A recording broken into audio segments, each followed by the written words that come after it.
There's no villain. The kids aren't going into a spaceship to save the world or destroy, stop the robot attack and all that. It's about real emotions and real problems. Of course, there's a talking lizard and all, but it's more grounded in reality.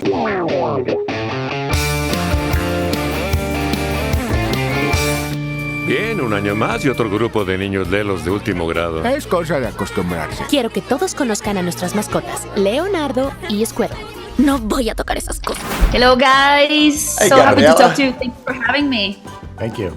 So first of all, congratulations on the movie. I think that the way that this film humanizes each kid in the classroom, it's beautiful. So I wanted to ask you, how did you choose which kids and their struggles you wanted to portray? That's all really Robert Smigel, who did the first draft of the film and came up with the idea. That's really all came from him. And I think it was kind of a little bit of picking generic kids, and that there's a bully and a snotty kid and a kid that talks, kind of taking aspects of kids that we all know and just like a specific kind of personality, and then just using that as a tool to kind of get into their story. Their issues, like the girl who talks too much, and so she doesn't have her friends don't talk to her as much. It's kind of just they're silly, they're almost silly problems. The kid who has a hair on his back. It's just a way to kind of make these kids a little bit unique and recognizable, and gives Leo something to kind of work off of as to where to help them. Also, I just want to add that we go from some small problems like David described to the bigger ones, the girl whose grandfather died or from divorced parents. It's a way of running the gamut. It's a large cast of kids, which was a challenge to do, but I think they each have their own moment in the spotlight, and I think it helps the story feel more fuller, from the small problems to the bigger ones. And they're kind of universal. Everybody knows a kid that talks too much. Everybody, there's always a bully in class. Everybody can relate to these type of personalities. Yes, I related to the girl who won't stop talking, but I won't do that in this interview. It's your turn to talk this time. But I related a lot to her. I feel that the animation industry, it's now experimenting a lot. We are seeing all kinds of animation styles. How much did you feel that you experimented with this movie, and how would you define the style of Leo? That's a great question. You're right, there's the full gamut of styles. What I like about this film is the story itself that Robert Smigel, the other director, co-writer with Adam, there's no villain.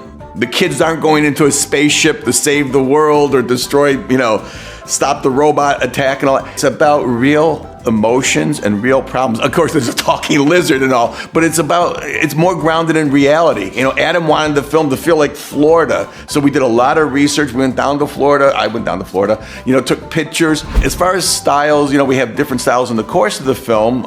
We paid homage to 2D animation and some other type of cartoons. But for me, the important thing was the story itself, because it's different from animation to try and deal with emotions on a smaller, more humanistic level. Yeah, as Robert said, the songs, we tried to play a little bit with the style of animation and the style of the filmmaking, but the story itself, we wanted to be very relatable. And so that's why we went with a conventional CG look, although it looks lush and beautiful. But then we played a little bit with the songs and others, and flashback scenes. We did a little bit of experimenting there with the style, just to give it a little bit more of that creativity. A lot of animated films, kids go bug-eyed and the action is really broad and extreme. We believed in trying to play it closer to the heart, more realistic with the kids with small nuances, and we saved some of that for the broader, Leo being hit around by the vacuum, the floor vacuum, and we specifically chose when to go crazy and